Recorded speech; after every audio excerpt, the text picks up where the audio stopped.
जिस प्रकार चेयरमैन साहब अपनी बातों को कह के कई बार पलटे हैं, बहुत सारे जो डॉक्यूमेंट्स दिए गए हैं अदर-अदर लोग द्वारा, वो रॉन्ग और फ़ॉल्स स्टेटमेंट दिए गए हैं, फ़ॉल्स जो है डॉक्यूमेंट्स दिए गए हैं, उन सब पे सारी की सारी चर्चा हुई।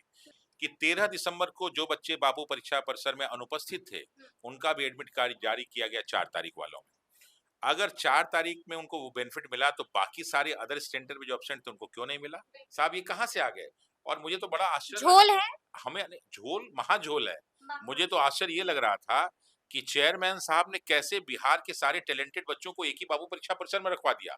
ये कौन-सी ऐसी गणित थी कि वहाँ पे रखा जा रहा था? वैसा तो हम लोग को आज तक कोई मशीन मिला ही नहीं। नमस्कार, हमारा नाम है समरीन और आपने देखना शुरू कर दिया है लाइव सिटीज। देखिए, बीपीएससी 17वीं का मामला अब भी ठंडा नहीं पड़ा है। आप जानते हैं कि पटना हाई कोर्ट में बीपीएससी 17वीं को लेकर के सुनवाई पूरी हो चुकी है, लेकिन कोर्ट ने फैसले को सुरक्षित रख दिया है। सब यही जानना चाह रहे हैं कि आखिर कोर्ट का निर्णय क्या होगा। तो देखिए, इस वक्त हमसे बातचीत करने के लिए कई सारे लोग हैं, लेकिन शुरू करेंगे हम लोग रमांशु सर से। गुरुजी, क्या लग रहा है, क्या होगा? दरअसल क्या है कि ये बार-बार प्रश्न उठ रहा है कि रिज़र्व हो गया है। रिज़र्व का कारण सब लोग जान जाएँ तो थोड़ा-सा बेहतर होगा, क्योंकि हम लोगों ने पूरी की पूरी लगभग 2 दिन की सुनवाई और 1 दिन 7 मार्च की सुनवाई को कंप्लीट कर लिया और जज साहब ने 6 केस में, 1 पीआईएल और 5 रेट में पूरी की पूरी सुनवाई उन्होंने कंप्लीट कर ली। लेकिन सुनवाई के साथ-साथ जब लास्ट डे था तो उन्होंने कहा कि आप लोग जो है रिटन सबमिशन, जो समरी है, हमें दे दीजिए, ताकि हम एक प्रॉपर, क्योंकि उनको ये पूरा जजमेंट लिखवाना है और जजमेंट कोई छोटा-मोटा जजमेंट 2 दिन के केस का जजमेंट जो है वो 10 मिनट 5 मिनट नहीं होगा। बहुत सारे एविडेंस हम लोगों ने दे रखे हैं, बहुत सारे केस हम लोगों ने कोट कर रखे हैं, तो उनको समरी करके हम लोग को देना और प्लस उसके आधार पे उनको डिसीजन देना। तो एक बहुत बड़ी प्रक्रिया है, इसमें टाइम लगता है, इसीलिए इसको सुरक्षित रखा गया। तो हम लोगों ने पूरा अपना काम कल जो है कंप्लीट कर लिया, सारे के सारे केस में सारे समरीज दे दिए गए और अब जज साहब का कार्य शुरू हो गया होगा, तो मुझे लगता है जल्दी ही एक अच्छा फैसला आपको देखने को मिलेगा। लेकिन थोड़ा-सा संक्षिप्त में हम आपसे ये भी जानना चाहेंगे कि लगातार 2 दिनों तक कंटिन्यूअसली सुनवाई चलती है। लोग अब भी जानना चाह रहे हैं, क्योंकि लगातार हमने भी देखा था कि दोनों दिन आप कोर्ट में मौजूद थे। क्या कुछ अंदर में हुआ? थोड़ा-सा तफसील के साथ बताइएगा। देखिए, क्या है कि हम लोग की 2 स्पेशल माँगे हैं, उसमें एक तो री-एग्ज़ाम की माँग है, एक पूरा री-एग्ज़ाम होना चाहिए और दूसरा एक पूरा प्रॉपर इन्वेस्टिगेशन होना चाहिए। ये तो हम लोग की माँग थी, लेकिन इसके साथ-साथ जिस प्रकार एसओपी का ब्रीच हुआ है और हर जगह एसओपी का ब्रीच हुआ है, जिस प्रकार चेयरमैन साहब अपनी बातों को कह के कई बार पलटे हैं, बहुत सारे जो डॉक्यूमेंट्स दिए गए हैं अदर-अदर लोग द्वारा, वो रॉन्ग और फ़ॉल्स स्टेटमेंट दिए गए हैं, फ़ॉल्स जो है डॉक्यूमेंट्स दिए गए हैं, उन सब पे सारी की सारी चर्चा हुई। क्योंकि ये जो हम लोग का बीपीएससी परीक्षा पेपर का जो लीक था, साथ ही एसओपी का ब्रीच था और साथ ही साथ उसके बाद जो सारी कार्रवाइयाँ हुई हैं, कोई भी लीगली सही नहीं हुई है। तो इसलिए हम लोगों ने सारे पक्षों को रखा। जिस प्रकार क्वेश्चंस गलत थे, उसके बाद आंसर भी गलत आए और एक संयोगवश लोग कहते हैं कि जो गलत 4 क्वेश्चन की गलती 13 में होती है, 13 दिसंबर वाले में, तो 4 क्वेश्चन की गलती जो है 4 जनवरी में भी हो जाती है। ये बड़ा कोइंसिडेंस। ये कैसा इत्तेफाक ये इत्तेफाक ही तो पूरे इत्तेफाक पे ही जो सारा जो है बीपीएससी है? ने काम किया है और सबसे बड़ी चीज कि हम लोगों ने जो बात रखी थी कि साहब जो ये 4 दिसंबर के बच्चों को जो फायदा मिला है और कितना 13 दिसंबर के बच्चों का नुकसान हुआ, उसमें ऐसी सी छोटी छोटी बारीकी पॉइंट का डिस्कशन हुआ और वहां प्रूफ भी हो रहा था कि 13 दिसंबर को जो बच्चे बापू परीक्षा परिसर में अनुपस्थित थे, उनका भी एडमिट कार्ड जारी किया गया 4 तारीख वालों में। अगर 4 तारीख में उनको वो बेनिफिट मिला, तो बाकी सारे अदर सेंटर में जो एब्सेंट थे, उनको क्यों नहीं मिला? और ये सब सबमिट हुआ है, सब ये डॉक्यूमेंट्स गए हैं सारे के सारे। एक-एक डॉक्यूमेंट्स जमा हुए हैं। क्वेश्चंस ऐसे गलत करना जो संभव ही नहीं है। हिंदी में अलग, इंग्लिश में अलग, तो उन्होंने अपने-अपने स्टेटमेंट दिए हैं। जिस प्रकार 4 के बच्चों का 19.6 रिजल्ट आया है, तो ये सब डिस्कशन हुआ। तो जज साहब ने अपनी बात कही कि साहब दिल्ली में तो रिजल्ट ज़्यादा होता है। तो फिर हम लोगों ने सबमिशन रखा कि साहब पटना में टोटल 65 सेंटर थे इंक्लूडिंग बापू परीक्षा परिसर। 65 65 सेंटर। उसमें एक सेंटर था बापू परीक्षा परिसर। उस बापू परीक्षा परिसर को जब 22 सेंटर में बाँटा गया तो उस 22 सेंटर का रिजल्ट आया 19.6 और बाकी जो 64 हैं, उसका रिजल्ट लगभग 6% के आसपास ही था।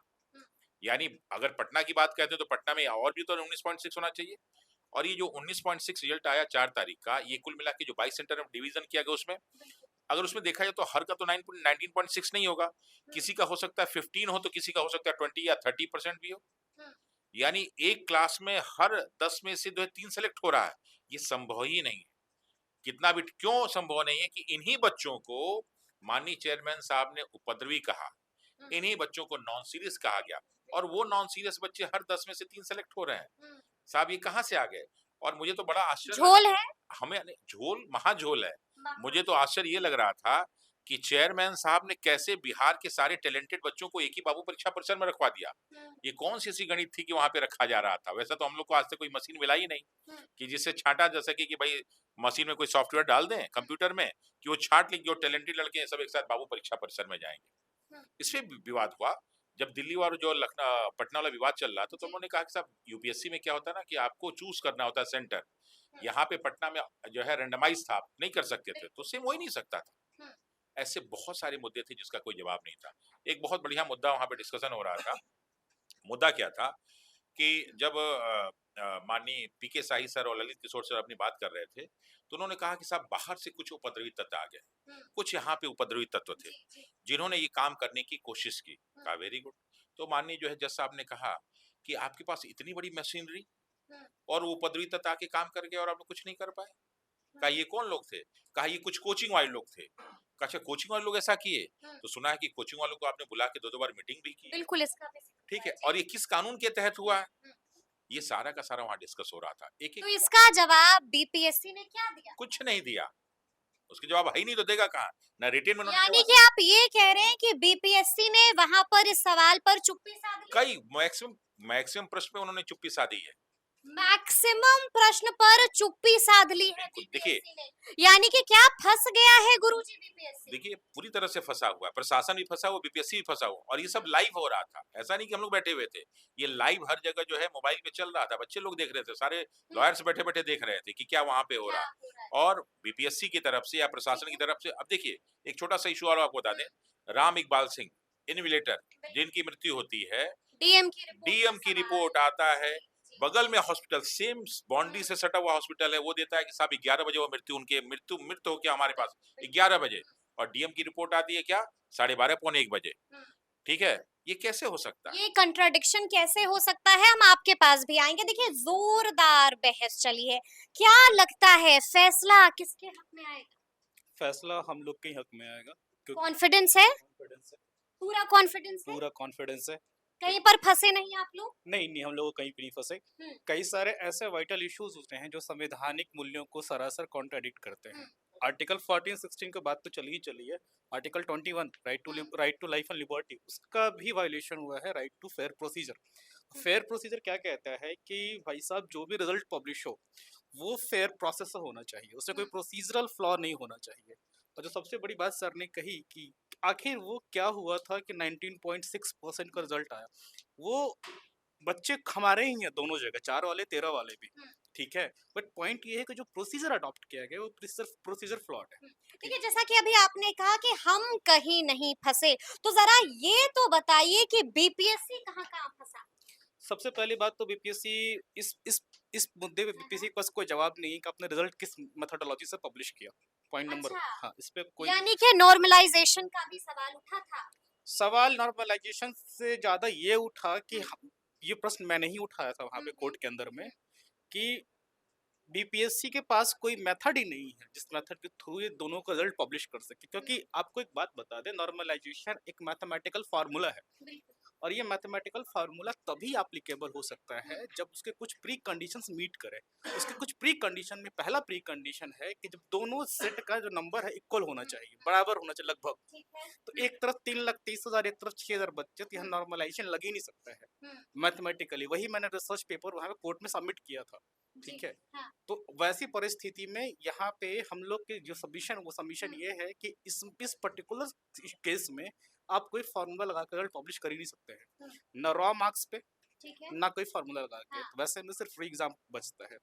पॉइंट नंबर 2, जहाँ पे बीपीएससी ने साफ साफ झूठ बोला है कोर्ट में। बीपीएससी ने झूठ बोला है, वो भी कोर्ट के भीतर हाँ झूठ बिल्कुल, बोला है? लाइव हमारे पास वीडियो है। जज साहब ने पूछा कि क्या आपने word by word SOP follow किया है। बीपीएससी बोलता, स्टेट वकील पीके शाही बोलते हैं कि हाँ वर्ड बाय वर्ड हमने किया है। ये तो एडमिटेड फैक्ट है कि नहीं हुआ है, तभी तो भी बापू परीक्षा परिषद में इतनी गड़बड़ियां हुई। बापू परीक्षा परिषद में तो सबसे बेसिक फ्लॉ था, सबसे बेसिक फ्लॉ कि जो आपका सिटिंग अरेंजमेंट होना चाहिए किसी पर्टिकुलर रूम में 12 के गुणक में ही होना चाहिए, 12 के मल्टीपल में होना चाहिए, और वो 273 के रूम में सिटिंग अरेंजमेंट था, वो डायरेक्टली एसओपी का वायलेशन है, और उसी के कारण सारा इशू हुआ था। सारा इशू इसलिए हुआ, देखिए होता क्या है, किसी भी रूम में 12 के मल्टीपल में क्यों होता है, क्योंकि 12 के सेट में ही क्वेश्चन पेपर आते हैं। तो एक रूम में अगर 48 बच्चे हैं तो 4 बैग यूज होगा, 60 बच्चे हैं तो 5 बैग यूज होगा। अगर 60 के 12 के अगर मल्टीपल और नहीं है हो जाएगा तो पेपर तो बच फिर जाएगा। क्या होगा? तो पेपर बच जाएगा। पेपर बच जाएगा, अब वो बचा हुआ पेपर फिर दूसरे रूम में हंगामा होगा जो हुआ। बचा हुआ पेपर दूसरे रूम में जाएगा, खुला पैकेट। बिल्कुल, बिल्कुल। और ये एक ऐसा नहीं है मैम, इसमें से एक और इशू है कि अगर आपके पास 10 रूम में है तो सारा पेपर उसी ऑर्डर में आना चाहिए। पहले रूम पर डिस्ट्रीब्यूट होगा, फिर वहां जो बचेगा दूसरे रूम में आएगा, वहां से बचेगा तीसरे रूम में आएगा। ये चेन रिएक्शन बना। यानी कि आप कह रहे हैं कि बीपीएससी तो फंस गया है। राम, हम आपसे भी जानना चाहेंगे कि खबर तो ये भी आ रही थी कि कोर्ट के भीतर रीपब्लिकेशन ऑफ रिजल्ट का भी जिक्र हुआ था। तो अगर रीपब्लिकेशन ऑफ रिजल्ट होता है तो संतुष्ट हो जाइएगा, बिल्कुल खुशी मनाइएगा, बिल्कुल नहीं। अगर रिपब्लिकेशन ऑफ रिजल्ट होता है, जीत होगी ना आपकी। नहीं, तो फिर अन्याय के खिलाफ जो हम लोग लड़ रहे हैं, ये इनजस्टिस हमारे साथ रह ही जाएगा। फिर वो जो अधिकारी जो झूठ बोले हैं, जो डीएम का स्टेटमेंट है कि हंगामा हुआ, राम इकबाल सिंह की मृत्यु एग्जाम के बीच में हुई है, और हॉस्पिटल का जो बात है कि 11 बजे मृत्यु हुई, जो एडमिटेड है, फिर वो हॉस्पिटल में जो बनाए हैं अधिकारी, जो डेथ सर्टिफिकेट जो बनाए, जो लिखे हैं, फिर उनकी बात झूठ हो जाएगी। बच्चे जो उपद्रवी थे और इतना सेलेक्ट हो गए, तो फिर खुद बीपीएससी का कहा हुआ झूठ हो जाएगा कि उपद्रवी बच्चे कैसे सेलेक्ट हो गए। ठीक है, तो सारी चीजें झूठ हो जाएगी। बस केवल एक ही चीज रह जाएगी, अच्छा ठीक है आप एक्स्ट्रा रिजल्ट दे देंगे, 14 प्रश्न जो गलत है, फिर ये भी हो जाएगा कि गलत प्रश्न के बावजूद ही बच्चा सेलेक्ट हो गया। बहुत सारा अगर उसको करेक्ट करेंगे हम तो बहुत यानी सारा, कि पेच और मजीद हाँ, फंसेगा। बहुत सारे बच्चे बाहर जाएंगे, बहुत सारे बच्चे अंदर जाएंगे, तो फिर मेंस का जो फॉर्म भरवाए हैं ये, ठीक है, यानी फ्री में गिफ्ट मिल जाएगा मेंस लिखने के लिए, अगर हम एक्स्ट्रा रिजल्ट देते हैं। अगर ये भी हो जाएगा, एक्सपर्ट कमेटी जो अपने आप को बहुत मतलब एक्सपर्ट कहती है, पैनल जो है, 68 प्रश्न, 150 प्रश्न में 68 प्रश्न डिफेक्टिव बनाने वाला जो है, फिर वो सही हो जाएगी अगर एक्स्ट्रा रिजल्ट देते हैं। तो 4 तारीख को जो 52 प्रश्न है वो फिर सही हो जाएगा कि नहीं, एक्सपर्ट कमेटी बार बार यही काम करेगी, गलत क्वेश्चन बनाएगी। आप कहते हैं कि हिंदी, क्या लगता है कोर्ट ने अपने फैसले को सुरक्षित तो रख लिया है? क्या लगता है फैसला कब आ जाएगा? अब प्रोबेबली इंतजार कितना लंबा देखिए, करना हम लोग होगा? समरी सबमिशन तो हम लोग कर दिए हैं, ठीक है। अब कोर्ट का बात है, हम लोग हस्तक्षेप नहीं कर सकते हैं, लेकिन प्रोबेबली है कि माने सोमवार को जो है, चूंकि सैटरडे को तो बंद है, तो हम लोग को लगता है कि सोमवार को कुछ ना कुछ जो है सुनवाई से ऑर्डर तो निकल ही ना गया है कि सुना गया, मामला रिजर्व है, तो कोर्ट की बात में हम लोग को नहीं कोर्ट का ऑर्डर आ चुका है लेकिन फैसला नहीं आया है। क्या लगता है, आखिरी सवाल, झटका या राहत?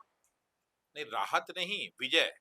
अच्छा, उनको झटका और अपने विजय। राहत की तो यहाँ कोई बात ही नहीं हो रही है। बात हो रही है कि उस पाप को हम जिसको उजागर करना चाह रहे हैं, वो सब उजागर होना चाहिए। और बीपीएससी के अंदर जितना भी पिछले कई वर्षों में सारा घालमेल हुआ है, वो सब निकल के सामने आना चाहिए। क्योंकि ये एक जो है ना हैबिचुअल ऑफेंडर वाली आदत बन गई है कि साहब हम गलती करेंगे, बच्चे हमारा क्या कर लेंगे। बच्चे पूछने आएंगे कि साहब नॉर्मलाइजेशन लागू होगा कि नहीं लागू होगा। थक तो जाएंगे अपने पुलिस नहीं, और अपने पुलिस वाले से कहूँगा मारो लाठी सौ को, लाठी मार के बेचारे सब जो है हॉस्पिटल जाएंगे और फिर लड़के चले जाएंगे। साहब ये लड़के वो लड़के नहीं हैं जो गर्दनी बाग में बैठे हुए थे।